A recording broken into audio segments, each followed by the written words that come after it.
Rubber വിലയിടിവിനെതിരെ കോട്ടയത്ത് LDF ആഹ്വാനം ചെയ്ത ഹർത്താൽ പുരോഗമിക്കുന്നു. ഹർത്താൽ ജനജീവിതത്തെ സാരമായി ബാധിച്ചു. റബ്ബർ വിലയിടിവിനെതിരെ കേന്ദ്ര സംസ്ഥാന സർക്കാരുകൾ അടിയന്തരമായി ഇടപെടണമെന്നാവശ്യപ്പെട്ടാണ് LDF ഹർത്താലിന് ആഹ്വാനം ചെയ്തത്. റബ്ബർ വില കിലോയ്ക്ക് 200 രൂപ ഉറപ്പുവരുത്തുക, റബ്ബർ ഇറക്കുമതി പൂർണ്ണമായി നിരോധിക്കുക, റബ്ബർ ബോർഡ് പുനഃസംഘടിപ്പിക്കുക തുടങ്ങിയ ആവശ്യങ്ങൾ ഉന്നയിച്ചാണ് LDFന്റെ ഹർത്താൽ.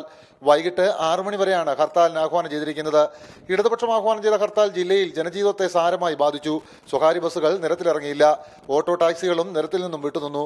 നഗര ഗ്രാമ കേന്ദ്രങ്ങളിൽ കടകമ്പോളങ്ങൾ അടഞ്ഞുകിടന്നു. KSRTC ചുരുക്കം ചില ദീർഘദൂര സർവീസുകൾ നടത്തി. അക്രമ സംഭവങ്ങളൊന്നും തന്നെ ജില്ലയിൽ ഇതുവരെ റിപ്പോർട്ട് ചെയ്യപ്പെട്ടിട്ടില്ല. ഹർത്താൽ അനുകൂലികൾ ജില്ലയുടെ വിവിധയിടങ്ങളിൽ പ്രകടനം നടത്തി.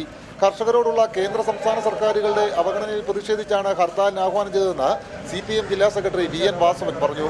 ഇതുകൊണ്ട് തീരുമാനമായില്ലെങ്കിൽ അടുത്ത സമര പരിപാടികളിലേക്ക് നീങ്ങും. സാമൂഹ്യ പ്രശ്നമായി ചുരുക്കത്തിൽ ഈ വിഷയം രൂപാന്തരപ്പെട്ടിരിക്കുന്ന ഒരു പശ്ചാത്തലത്തിലാണ് കേന്ദ്ര സംസ്ഥാന ഗവൺമെന്റുകളുടെ കണ്ണു തുറപ്പിക്കാൻ വേണ്ടി വീണ്ടും ഞങ്ങൾ ഈ സമരവുമായി മുന്നോട്ട് വന്നത്.